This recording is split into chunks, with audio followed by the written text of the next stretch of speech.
திரு பாண்டியராஜன், நீங்கள் உட்பட திரு பன்னீர்செல்வம் ஆதரவு நிர்வாகிகள் கூவத்தூருக்கு சென்று அங்க இருக்கக்கூடிய எம்எல்ஏக்களை சந்திப்பதாக திட்டம் முதல்ல சொல்லப்பட்டது.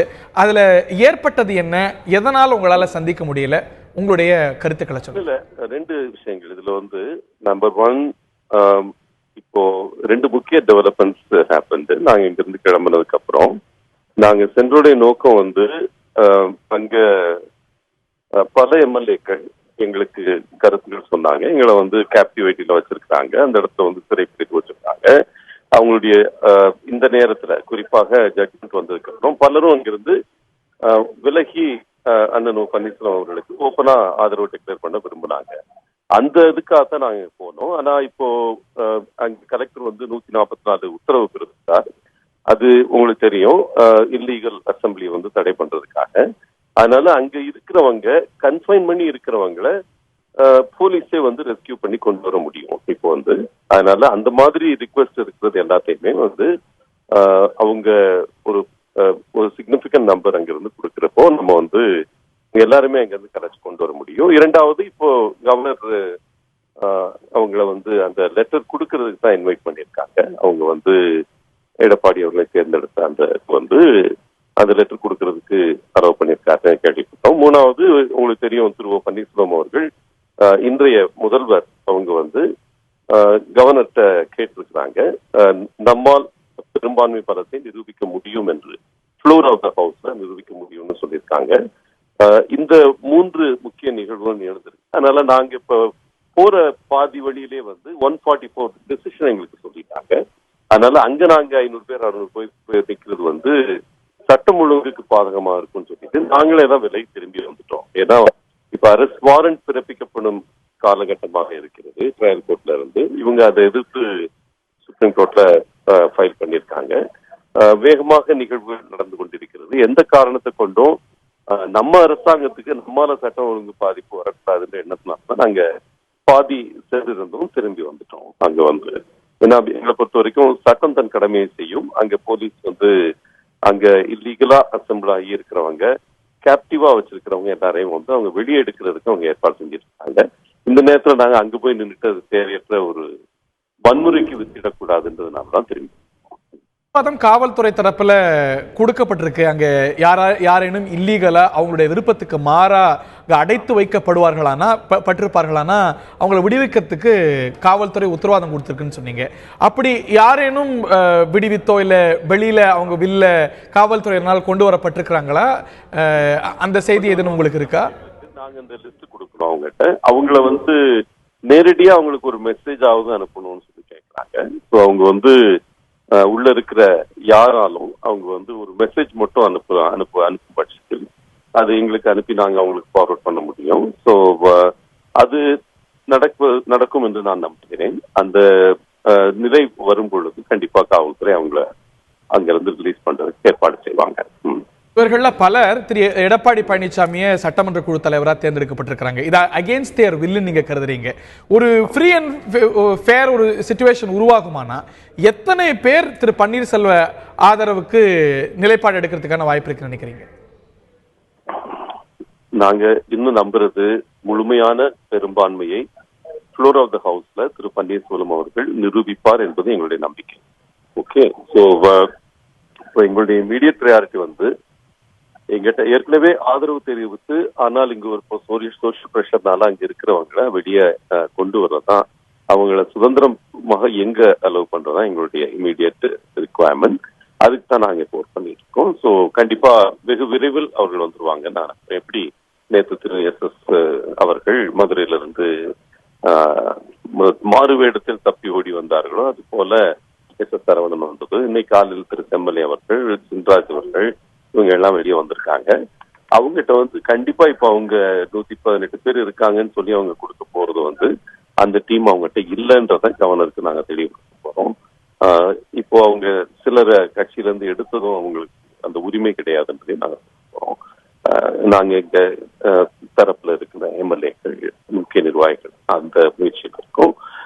நான் அந்த உங்க ஊடகம் வழியாக நான் விடுக்கிற ஒரே கோரிக்கை, அங்க இருக்கிறவங்க இப்ப வெளியே வரணும் அப்படின்னு எண்ணுவவர்கள் எல்லாருமே ஒரு மெசேஜ் மட்டும் கொடுத்தா போதும். அது அண்ணன் ஓபிஎஸ் அவர்களுக்கே கொடுக்கலாம், இல்ல வந்து காவல்துறைக்கு கொடுக்கலாம், இல்ல கலெக்டருக்கு கொடுக்கலாம், இல்ல வந்து வெளியே இருக்கிற யாருக்கும் கொடுத்து அந்த அந்த அந்த மெசேஜ் எஸ்எம்எஸ் கூட வந்தாலும் அதன் அடிப்படையில வந்து போலீஸ் வந்து எடுத்து கொண்டு வந்துருவாங்க. அந்த ஒரே ஒரு கருத்தை மட்டும் தந்தி டிவி வாயிலாக அங்க உள்ள இருக்கிறவங்களுக்கு சொல்ல விரும்புறேன். ஆக்டிவிட்டியில இருக்கிறாங்க, அவங்க கிட்ட இருந்து தகவல்கள் வரும்போது அவங்க மீட்கப்படுறதுக்கான வாய்ப்பு இருக்கு அப்படின்னு கருதுறீங்க. திரு எடப்பாடி பழனிசாமியுடைய கிளைமை கவர்னர் ஏத்துக்கிறதுக்கு வாய்ப்பு இருக்குன்னு நினைக்கிறீங்களா? ஏன்னா அவருக்கு காலையில அப்பாயின்மெண்ட் கொடுக்கப்படல, இப்பொழுது அவர் உட்பட 10 அமைச்சர்களுக்கு அப்பாயின்மெண்ட் கொடுக்கப்பட்டிருக்கிறது. அந்த கிளைமை ஆளுநர் எப்படி பார்ப்பார்னு கருதுறீங்க? இந்த ஒரு டெட்லாக்கு ஒரு தீர்வு காணும் வகையில் அவருக்கு ஆட்சி அமைக்க வாய்ப்பு கொடுத்துட்டு மீதிய ஃப்ளோர் ஆஃப் தி ஹவுஸ்ல பார்த்துப்போம் அப்படின்னு ஆளுநர் முடிவெடுத்தா அதை நீங்க எப்படி பார்ப்பீங்க? இல்ல, ஏன்னா உங்களுக்கு நம்ம கவர்னர் வந்து எல்லாத்தையும் சட்ட ரீதியாக அணுகக்கூடிய ஒரு மனிதர். நியாய ரீதியாகவும் தர்ம ரீதியாகவும் இப்போ வந்து ஒரு லிஸ்ட் இப்ப நாங்களும் கொடுத்துருக்கிறோம், அவங்களும் ஒரு லிஸ்ட கொடுத்துருக்காங்க. அந்த லிஸ்ட்ல இருக்கிறவங்க குறைந்தது 10 பேர் இப்போ வந்து அந்த லிஸ்ட்ல இல்ல அப்படின்றது கவர்னர் உறுதிப்படுத்தியிருப்பாரு. நாங்களும் அதை உறுதிப்படுத்தி எல்லா ஏற்பாடும் செஞ்சிருக்கோம். அதனால அவரு அந்த லிஸ்டுடைய உண்மைத்தன்மையை பார்க்கக்கூடியது floor of the house. Okay, அந்த ஃப்ளோர் ஆஃப் த ஹவுஸ்ல அந்த லிஸ்டோடைய வெராசிட்டி, அதனுடைய உண்மைத்தன்மையை பார்க்கணும்னா என்ன, அது 2 கிளைம்ஸ்க்கு இடையில கவர்னர் வந்து முடிவெடுக்க வேண்டியிருக்கும். மாண்புக்கு கவர்னர் வந்து இங்க வந்து இப்ப திரு பன்னீர்செல்வம் அவர்கள் பொறுப்புல இருக்கிறாங்க, கேர்டேக்கர் கவர்மெண்ட் அப்படின்னு இருந்தா கூட அவங்க கரண்ட்ல வந்து இருக்கிறாங்க.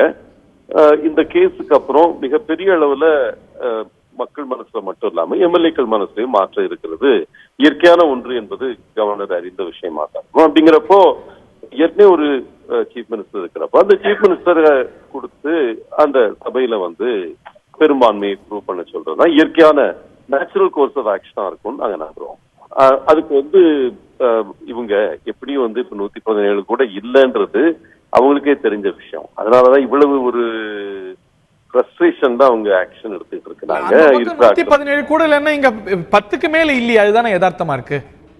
இல்ல 10க்கு மேல இங்க வந்து நிற்கலன்றது உண்மையா இருக்கலாம். ஆனா வந்து நீங்க எல்லாருக்குமே தெரியும், ஊடகங்கள்ல நீங்க சொன்னதும் சரி, எல்லாரும் மக்கள் மனசுல இருக்கிறதும் சரி, அந்த அளவுக்கு கிரவுண்ட் ஸ்வெல் ஆஃப் சப்போர்ட் இருக்குன்னு எல்லாருக்கும் தெரியும்.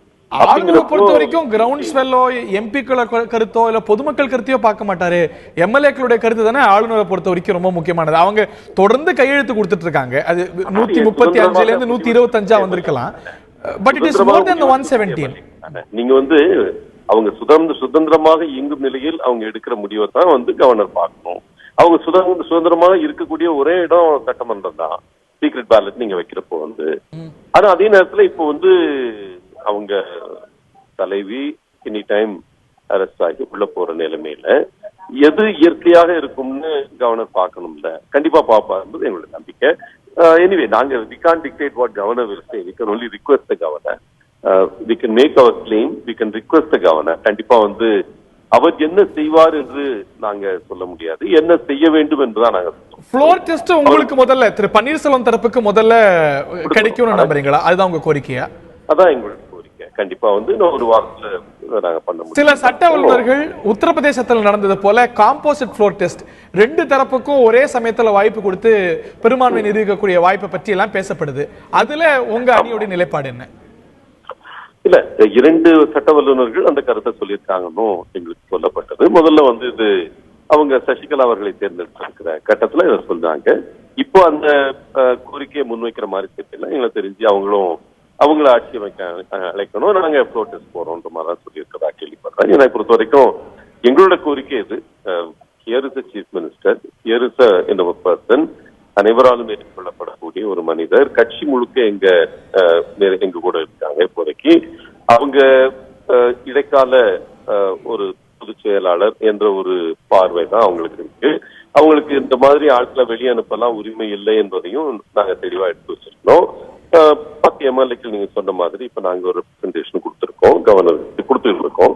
ஓகே, இதெல்லாம் வந்து ஒன்னா பாக்குறப்போ கண்டிப்பா கவர்னர் அவர்கள் இப்ப இருக்கிற அரேஞ்ச்மெண்ட்லயே இப்ப பன்னீர்செல்வம் அவர்கள் கண்டினியூ பண்ணி ஒரு வாரத்துக்குள்ள சட்டமன்றத்துல தன்னுடைய பெரும்பான்மையை ப்ரூவ் பண்ணணும், அதுக்கு அனுமதி அளிக்கணும்ன்றதான் எங்களுடைய நிலைப்பாடு. கண்டிப்பா அவர் கொடுப்பாருன்ற நம்பிக்கை எங்களுக்கு இருக்கு. ஏன்னா governor is the man of propriety. கண்டிப்பா வந்து சட்ட ரீதியாக தர்ம நியாயங்களை உணர்ந்து முடிவெடுக்கக்கூடிய ஒரு உன்னதமான மனிதர் நாங்க நினைக்கிறோம். கண்டிப்பா அது பண்ணுவாருன்றதான் எங்களுடைய நம்பிக்கை. அமைச்சர், இன்னும் ஒரே ஒரு கேள்வி, இன்னும் 2 கேள்வி. இன்ஃபேக்ட் கடந்த வியாழக்கிழமை இந்த ஒரு நிகழ்வுல நீங்க ரொம்ப முக்கியமான மனிதர். கடந்த வியாழக்கிழமை திருமதி சசிகலா ஆதரவு கடிதத்தை கோரி எடுத்துக்கிட்டு அமைச்சர் கவர்னரை பார்க்கும்போது நீங்களும் உடன் இருந்தீங்க.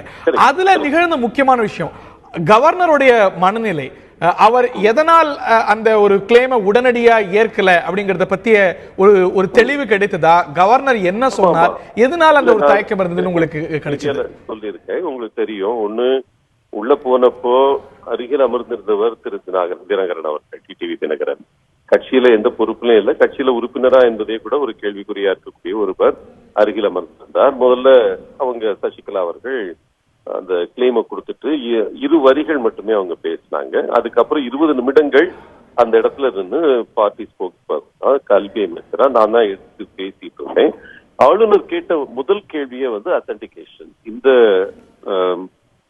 உறுப்பினர்கள் இந்த கையெழுத்து அவங்களோடது அப்படின்றதுக்கு என்ன அத்தன்டிகேஷன் அப்படின்னு கேட்டப்போ அவங்க ஹெட் குவார்டர் செக்ரட்டரி வச்சு அத்தன்டிகேஷன் போட்டாங்க. அதுவே வந்து ஆளுநர் விருப்பப்படவில்லை என்பது ரொம்ப தெளிவா தெரிஞ்சது. ஆளுநர் செக்ரட்டரி கிட்ட வந்து அதை கேட்டாரு, எந்த மாதிரி அத்தன்டிகேஷன் வச்சிருக்கிறீங்க?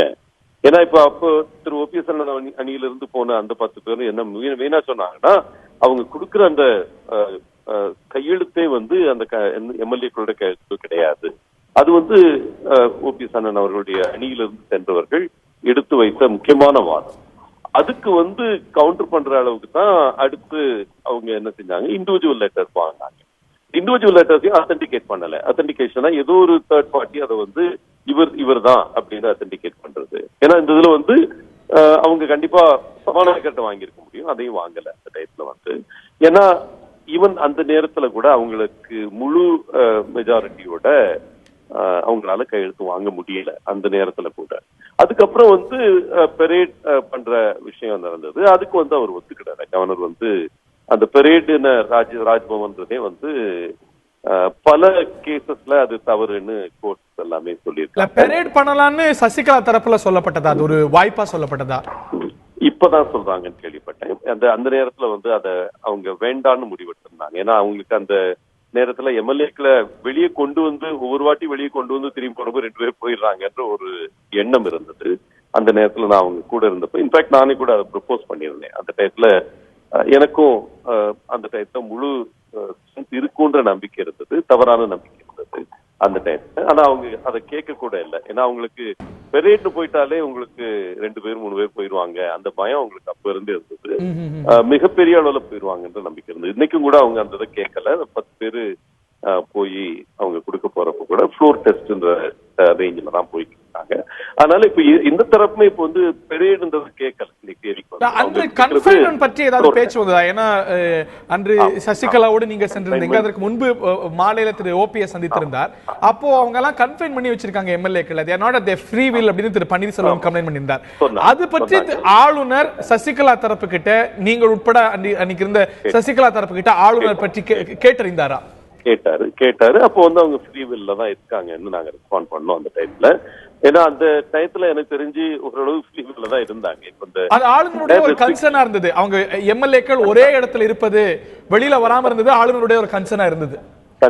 உங்களுக்கு தெரியும், இப்ப 2 நாட்களுக்கு முன்னால போலீஸ் மற்றபடி எல்லாரையும் அனுப்பி அவங்கள வந்து அந்த இடத்துல இன்ஸ்பெக்ஷன் பண்ண சொல்றது ஆளுநருடைய உத்தரவின் பேரில். அந்த டயத்துல அதுல வந்து tahsildar, DRO plus police senior பீப்புளை விட்டு அந்த இடத்துல ரிவ்யூ பண்ண போய் சொன்னப்பதான் அப்பதான் அவங்க வந்து ஒரு லெஸ்டர் நம்பரை காட்டினாங்க. 119 சொன்னாங்க. உங்களுக்கு தெரிஞ்சிருக்கும், அந்த அறிக்கை கோர்ட்ல சப்மிட் பண்ணப்பட்டது.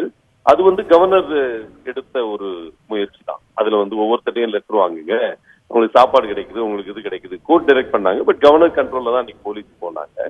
சோ அதுல வந்து அவங்க ஒரு 119 நம்பர் கொடுத்தாங்க. அதுக்கப்புறம் தான் நான் உட்பட அங்கிருந்து வெளியே வந்தது. உங்களுக்கு தெரியும், உங்களுக்கு அந்த 119 செக் பண்ணதுக்கு அப்புறம் நான் வெளியே வந்தேன். உங்களுக்கு தெரியும், நட்ராஜ் வெளியே இருக்கிறாரு, தமிமுன் அன்சாரி வெளியே இருக்கிறாரு, இப்ப கருணாஸ் வெளியே போயிருக்காருன்னு சொன்னாங்க. இது மாதிரி வந்து ஒரு குறைந்தது 10 பேர் அன்னைக்கு திரு கருணாஸ், தமிமுன் அன்சாரி, திரு நட்ராஜ் எல்லாம் திரு ஓபிஎஸ் பக்கம்னு நீங்க நம்புறீங்களா, இல்ல இன்னும் அவங்க நியூட்ரலா தான் இருக்காங்களா? நம்பிக்கை எங்களுக்கு இருக்கு. கண்டிப்பா நட்ராஜ் அவர்கள் உங்க இருக்காரு, நீங்க பாத்துருக்கீங்க. I will vote for OPS தெளிவா வந்து அனுப்பியிருக்கிறாரு. ஏற்கனவே அவர் ஒரு நியூட்ரல் பொசிஷன் எடுத்துட்டு இருக்கிறாரு. கட்சி உடையக்கூடாதுன்ற ஒரு கருத்தை மட்டும் அவர் முன் வச்சுட்டு இருக்கிறாரு. ஆனா எலெக்ஷன் வந்தா கண்டிப்பா வந்து ஓபிஎஸ் அவர்களுக்கு தான் வாக்கு ஒரு தெளிவா ஆன் பேப்பர் கமிட் பண்ணிருக்கிறாரு. ஒரு ஃப்ளோர் டெஸ்ட் வந்ததுன்னா திரு நட்ராஜ் வந்து திரு பன்னீர்செல்வம் தரப்புல தான் வாக்களிப்பார்னு உங்கள்கிட்ட உத்தரவாதம் கொடுத்திருக்காரா during your meet with him? கண்டிப்பா கண்டிப்பா கண்டிப்பா. நான் அதை வெளியே சொல்றது முறையா இருக்காது, அவரே சொல்றதுதான் அது முறையா இருக்கும். நான் ஒரு மெசேஜ் அனுப்பியிருக்கிறாரு. அவருடைய ஃபர்ஸ்ட் இன்டென்ட் வந்து கட்சி பிரியக்கூடாது, ஏதாவது ஒரு ரேப்ரோச்மெண்ட் பாசிபிளா அந்த மாதிரி ஒரு முயற்சி எடுத்திருக்கிறாரு.